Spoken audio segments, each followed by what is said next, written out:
जय जिनेन्द्र साथियों, चिदानंद आत्मरस की खोज में लगे हुए आप सभी इच्छुक होंगे आज की मीटिंग में क्या विषय चलेगा ये जानने के लिए। हाँ, तो मैं बता दूं आपको, पिछली मीटिंग में जो हमने समल और अमल की बात की थी ना, तो समल और अमल की परिभाषा होगी आज। समल किसे कहना और अमल किसे कहना, और समल जो है उसका संबंध है व्यवहार न्याय से और अमल का संबंध है ईश्वर से। आइए सुनते हैं कि व्यवहार न्याय से जीव का स्वरूप क्या बता रहे हैं पंडित बनारसी दास।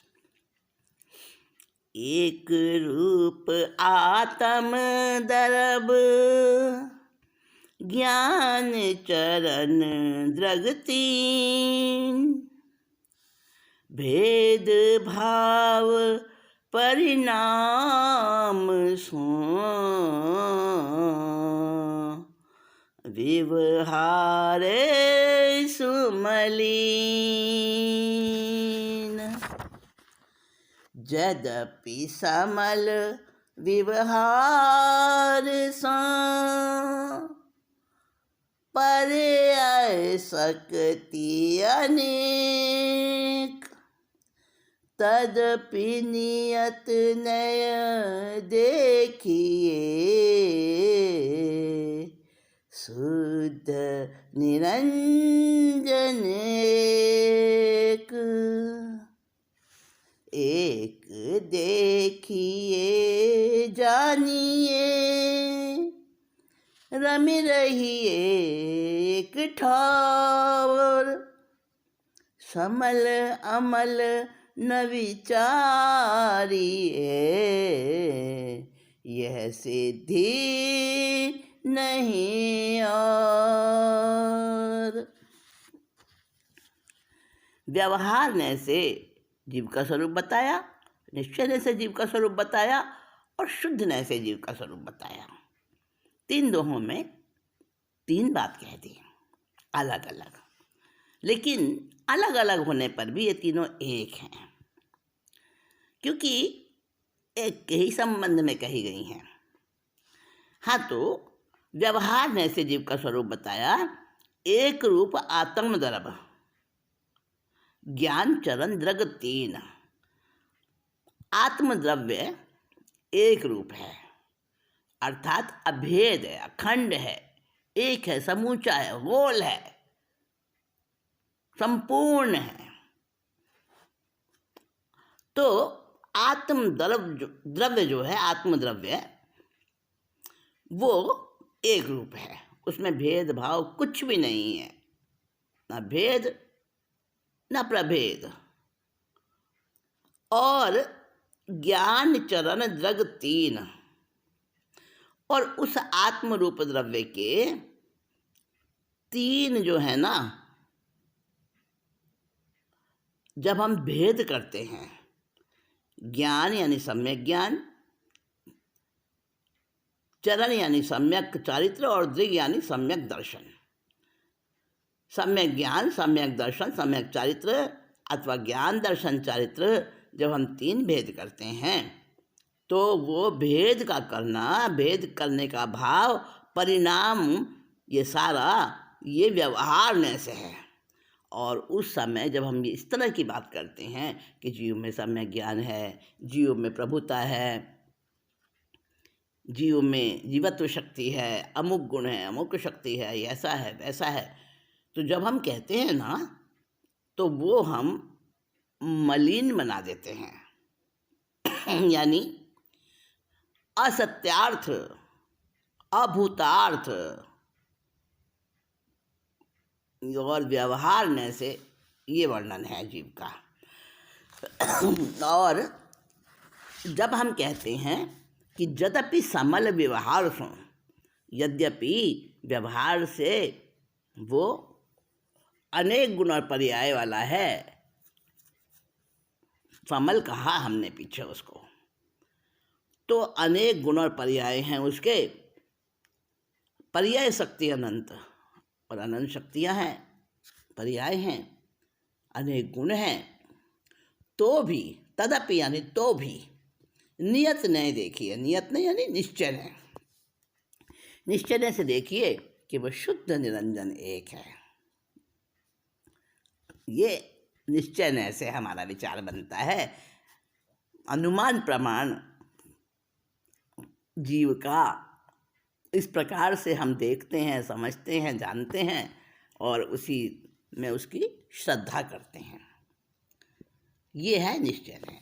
अब आप देखिए, आपको समझ आएगा कि व्यवहार ने से 2 पंक्तियों में बड़ा शॉर्ट में बता दिया है और निश्चय से भी बता दिया है। अब शुद्ध निश्चय से, शुद्ध निश्चय से जीव का स्वरूप क्या है? एक देखिए, जानिए, रमी रहिए एक ठोर, बस किसी बात में पड़ोए मत दूसरी बात में। निश्चय से एक ही है, वही मेरा स्वरूप है, बस उसी में रमना, उसी में जमना, उसी के अंदर रमण करना। समल अमल न विचारिए, यह सिद्धि नहीं और, बस यही सिद्धि का मार्ग है। इसी में सिद्धि भरी हुई है, इसी से सिद्धि प्राप्त होती है, बस और कोई मार्ग नहीं है। इतना आसान करके बता दिया। और ऐसा जब श्रद्धान में आ जाता है, कौन सा? शुद्ध निश्चय वाला, अपना स्वरूप, खुद का स्वरूप, किसी और का नहीं है, अपना है, आत्मा का है, अपने आप का है। जब उसमें हमारी प्रतीति हो जाती है, उसमें हमारा ऐसा प्रेम हो जाता है अपने स्वरूप से, दूसरा कुछ भी नहीं अच्छा लगता, तो वो शुद्ध अनुभव है। और शुद्ध अनुभव कैसा है? जाके पद सोहत सुलक्षण अनंत ज्ञान, विमल विकासवंत ज्योति लह लही है। यद्यपि त्रिविध रूप व्यवहार में तथापि एकता न तजयो नियत अंग कही है। सो है जीव कैसी हूँ जो गति के सदैव ताके, ध्यान करी बेको मेरी ध्यान करी बेको मेरी मन सा उन्हीं है। जाते अभी चले रिद्धि होत और भांति सिद्धि, नहीं नहीं नहीं या मैं धोखो नहीं सही है, नहीं नहीं नहीं या मैं धोखो नहीं सही है। देखिए क्या मधुर भाषा है, शुद्ध अनुभव की बात बता रहे हैं। जाके पद सोहत सुलक्षण अनंत ज्ञान, इसका लक्षण आत्मा का अनंत ज्ञान रूप है, उसी से लक्षित है, उसी लक्षण से वो जानी जाती है, पहचानी जाती है, अनंत ज्ञान। अब उसमें मति ज्ञान, श्रुति ज्ञान सारे समा गए एक में ही, अनंत ज्ञान आ गया। ठीक है, तो जिसके पद में सुलक्षण अनंत ज्ञान वाला वो शोभित हो रहा है, सोहत यानी सुशोभित हो रहा है, विमल विकासवंत ज्योति लह लही है, और उसकी निर्मल प्रकाशित, प्रकाश से भरी हुई वो ज्योति जग रही है उसके अंदर। लह लही माने ज्योति बड़े मतलब लहरें ले रही है। कभी देखा होगा ना दीपक की ज्योति को, कैसे ऐसे ऐसे ऐसे ऐसे हिलती है, जैसे सांप का नृत्य होता है ना, उस प्रकार से जो ज्योति लह लही है, जैसे वो फसलें लहलहाती हैं खेत के अंदर, ऐसे वो ज्योति, बड़ी प्रकाशित ज्योति किसकी है? वो अनंत ज्ञान रूप जो हमारी आत्मा है, उसकी ज्योति है। यद्यपि त्रिविध रूप व्यवहार में तथापि, व्यवहार से 3 रूप कहा आत्मा को, ज्ञान आत्मा, दर्शन आत्मा, चरित्रात्मा। यद्यपि कह दिया 3 प्रकार का रूप वाले आत्मा, लेकिन एकता न तजे, यह नियत अंग कही है। व्यवहार से 3 रूप है, तो भी निश्चय से एक ही रूप है। शुद्ध निश्चय से भी एक रूप है। क्या कहा? एक देखिए, जानिए, रवि रहिए एक ठोर, समल अमल, समल विमल न विचारिए, है ना। तो यद्यपि 3 व्यवहार से 3 रूप बता दिए आत्मा के, पर एकता न तजे, यह विमल, यह नियत अंग कही है। तो निश्चय से आत्मा का एक ही रूप है, उसका किसी भी युक्ति से सदा ध्यान करना, ऐसा मेरे उत्साह जगा है मेरे मन के अंदर। क्या? सो है जीव वही जीव मैं हूँ। कैसी हूँ जुगति के, सदैवता के, और कोई भी युक्ति, कैसा भी तरीका बने, कैसा भी मेरा अवस्था बने, कुछ भी करना पड़े, मैं सदैव यानी सदा, हमेशा, तीन काल, ताकि मैंने उस ऐसी आत्मा के ध्यान करीबे को मेरी मनसा उन्हीं है। उन्हीं माने उत्साहित हो रही है मेरी मनसा, माने अंदर की इच्छा, उत्कंठा, मेरी अभिलाषा, अंदर की मेरा चित्त इतना उत्साह से भर गया है कि बस मैं तो ऐसे आत्मा का, एक रूप आत्मा का ध्यान करूं, बस किसी भी प्रकार से करूं, किसी भी हालत में करूं, किसी भी परिस्थिति में करूं, कैसा भी अवसर आ जाए, कैसा भी उपसर्ग आ जाए, मैं वो ध्यान न छोड़ूं। ऐसा मेरा उत्साह जग रहा है। जाते अविचल रिद्धि होत, और जिससे कि अविचल मोक्ष प्राप्ति होती है। मोक्ष में कोई व्याकुलता, कोई चंचलता, कोई अस्थिरता नहीं है ना। अविचल रिद्धि सिद्धि प्राप्त हो जाती है। कौन सी रिद्धि सिद्धि? हीरे मोती मणि? नहीं नहीं नहीं, वो तो कुछ भी नहीं है उसके सामने। सारे संसार की रिद्धि सिद्धियाँ फेल हैं उसके सामने, फीकी हैं उसके सामने। तो अविचल रिद्धि, तो मेरी आत्मा की रिद्धि, मेरे शुद्ध स्वरूप की रिद्धि, मैं जो हूँ वो हो जाऊँगा जिसके ध्यान करने से। और भांति सिद्धि नहीं नहीं नहीं, और किसी भी प्रकार से सिद्धि हो ही नहीं सकती। ये पक्का पक्का निर्णय, बिल्कुल निश्चित, और मेरे अंदर में उत्साह जग गया है। अब तो मैं बस और किसी तरफ देखूंगा ही नहीं, किसी बात को सोचूंगा ही नहीं, किसी की तरफ दौड़ूंगा ही नहीं।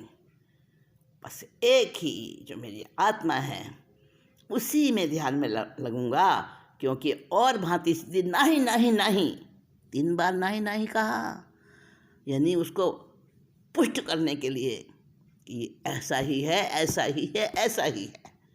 या मैं धोखो नहीं सही है, और इसमें कोई धोखे वाली बात है नहीं, कोई संदेह नहीं है, कोई शंका नहीं है। पक्का ये श्रद्धान हो गया अंदर में। फिर क्या देर है? फिर उसके बाद अवस्था कैसी हो जाती है? अवस्था, जिसने ऐसा जान लिया, जिसने ऐसा मान लिया, जो अपने गायक तक पहुंच गया, गायक अवस्था जो हमारे पास ही है हर समय, उस गायक अवस्था को हस्तगत कर लिया, उसी में रम गया, फिर उसके बाद तो सिद्धि रूप ही हो गया बस वो। फिर उसके लिए कुछ करना बाकी नहीं रहा।